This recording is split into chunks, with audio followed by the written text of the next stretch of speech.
Magandang hapon mga kabay. So, ito na yung pangalawa sa job number 39542 letter B. So, ang model naman nito mga kabay, DWE 8200S. So, ang wattage nito mga kabay, 850 watts. Yung kanina, 720 watts. 720 ba o 10? Yan, hindi ako sigurado. Pero ito, 850 watts ito. Ang model nito, DWE 8200S. Ito naman gumagana, kaso lang masiklab. Ayan po.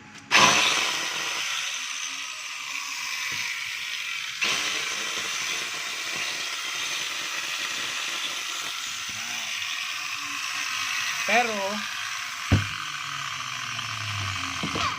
medyo maingay na rin yung kanyang gear. Pero hindi siya pigil. Masiklab lang siya. So yan po yung alamin natin kung bakit. So ayan, una tatanggalin natin yung carbon brush. So ano, haba pa ng carbon. Sa kabila din. At syempre yung kanyang screw sa gearbox. So sa mga gusto magpa-repair mga kabay, punta lang kayo dito sa Powerman Hardware, 530 T. Alonso, Santa Cruz, Manila. So yan mga kabay, yan po yung dahilan kung bakit masiklab. Yan. Parang yung kanina din, may masiklab din yun, tsaka maingay. Ayan. Ito naman armature. Yung bearing nya okay pa. Sa harap, okay pa din. Pero yung pinion niya makabay ito, manipis na po. Ito. Yan. Kaya magpapalit din po tayo niyan. Yan. So check lang natin yung fill coil niya. So okay pa siya. Yan. Okay naman yung cord niya. So walang problema. Spindle. Hindi siya alog. So okay pa siya. So yung gear and pinion lang. So ang estimate nito mga kabay ay kailan? Yung 608 pala, nakalimutan ko. Hindi ko ano sa kamay. Subukan natin dito. Ayan po, pwede pa.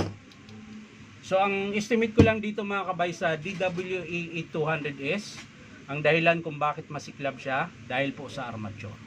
Pero hindi po lahat ng grinder na masiklab ay dahil sa armature. Minsan maluwag yung spring, minsan naman pudpud na yung bearing, yung carbon brush. Ayan. Pasensya na kayo dito sa video ko mga kabay kasi wala talaga tong cut. Kung ano yung nabibigkas ko, yun na yun mga kabay. Kung maging mautal man ako, yun na yun mga kabay. So ito ang dahilan, yung armature ang dahilan kung bakit masiklab yung grinder. Pero yung ingay niya mga kabay dito sa gear. So magpapalit na rin tayo. So ang pinaka-estimate ko, armature, gear, and pinion.